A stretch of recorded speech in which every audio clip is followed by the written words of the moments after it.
Hello, welcome back to the Gusto Kitchen. I am Benny Lieblich, and today we are going to be finishing up with the cured salmon.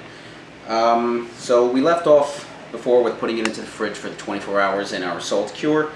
Now, a lot of people have been asking why we did it as a two-part series versus just one long video, because today we're going to show you two different methods for finishing. One is going to be a salmon tartare with this part, the salmon belly. The other is going to be very simply slicing of it and the method for the slicing. Well, let's get started. So first thing you're going to want to do is obviously trim off your belly. And this piece we're going to set aside. That's going to be our salmon tartare. Now, for the slicing, you're going to want to get yourself a straight edge. Again, that piece we can save for salmon tartare. When you go for the slicing, you're going to want to do thin slices, as thin as possible. You need obviously a very, very sharp knife for this. And you don't want to go all the way through the skin. You want to leave some of the skin on. I'll show you why later. Now the slicing is a fairly boring part, but as you can see the salmon, right over here you can see from the side, the color is fantastic. And actually, just to get a better look at that, you see the little pink ring going around the outside. The salmon is nice and firm. It's deepened up in color. And all in all, just makes an awesome product.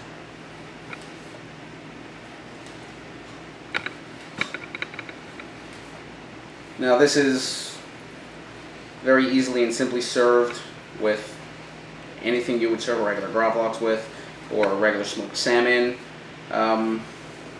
Fairly simple technique for the skinning process. For the slicing and skinning process, we're just going to set this aside right now. Now, the reason why we left that onto the skin is because in terms of removing it, it's a lot easier to slice it. When it's on the skin, it holds together. It holds together significantly better. Yeah.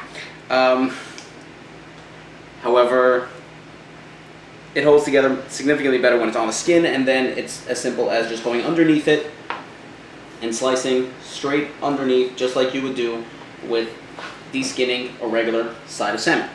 See that? Skin comes off, you've got all your perfect little slices right over there. Let's just finish this up.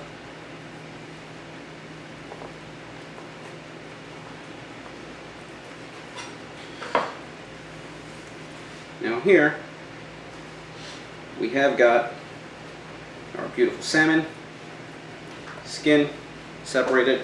That is garbage. Now this, right over here, you can get very, very easily plated up. You have just a couple of pieces of some homemade pickles. We have over here some pickled radishes that I've made.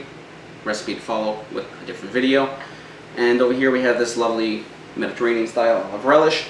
Now that gets served very simply.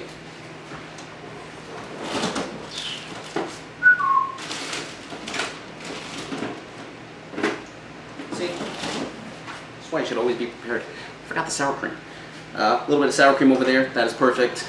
And some crackers just to go along with this, but this is very, very easy, simple way of serving this. And now we're going to move on to our salmon tartare. Now for our salmon tartare, we're just going to also again start out by deskinning salmon, which is simple. You don't want to just, you want to slice in when you're deskinning salmon. You want to slice in at the tip, at the basically the tail end, at a bit of an angle, and then from there you start just following along the skin. Keep your knife nice and level and flat, so you don't cut through the skin or cut up into the flesh.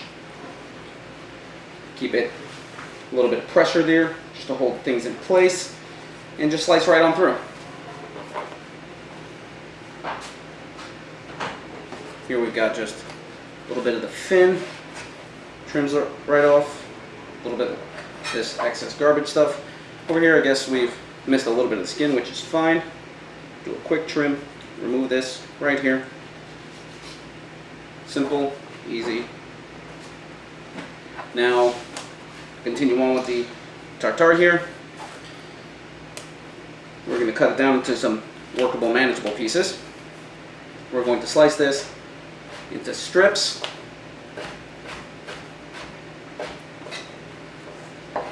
And then from strips, we can go straight into some nice, lovely cubes.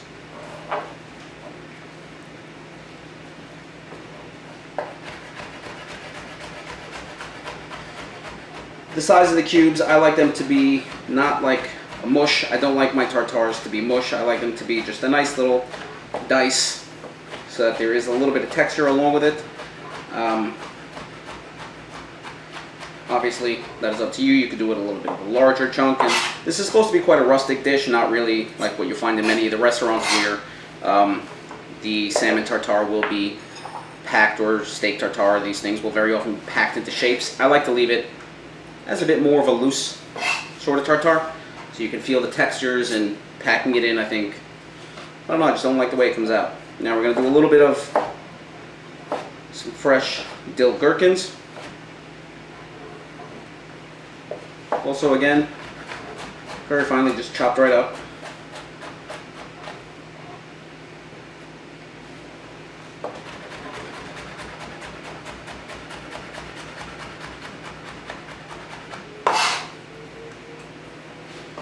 This gets tossed right in. Fantastic. And then we're going to do a bit of spring onion. Now, just cut the tops off over there. I like mostly the tops, less the bottoms. The bottoms are a little bit bitter, a little bit more bitter. The tops over here are a little bit sweeter, a little bit more mild, and won't overpower your salmon.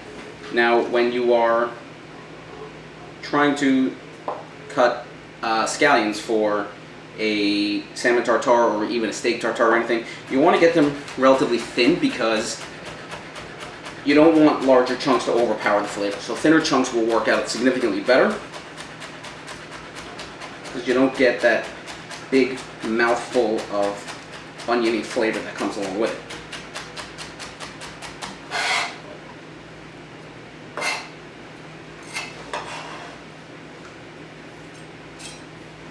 Now we're also going to do a little bit of fresh parsley in there, just to give it a little bit of that herbiness.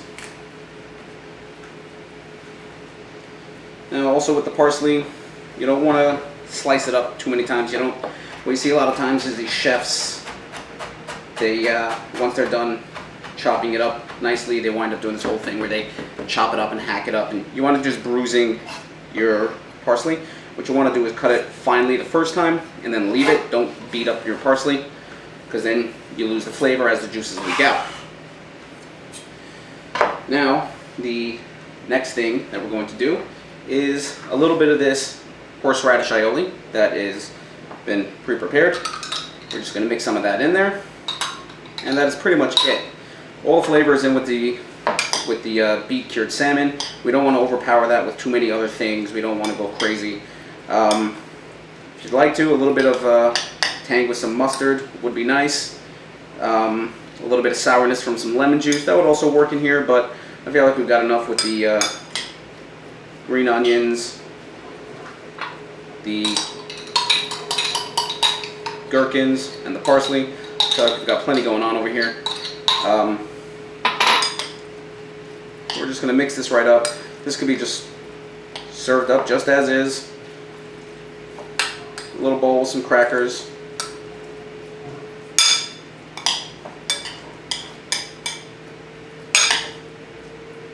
Or just put right alongside here, right alongside your salmon, on the same serving plate, just to show two different presentations working together right over there. This just adds another element to it.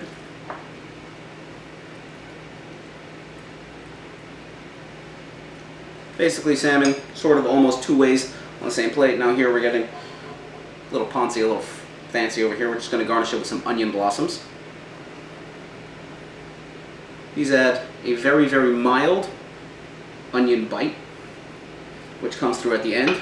And basically here we are, cured salmon, beet cured salmon, two ways, tartare, sliced, very, very simply served up. You don't want to go crazy with overpowering any of the actual flavors that come from this naturally. Just pretty much leave it alone, serve it as is, and enjoy. Please subscribe to our YouTube channel, follow us on Instagram, follow us on Facebook, and we've got plenty more videos to come. Thank you very, very much.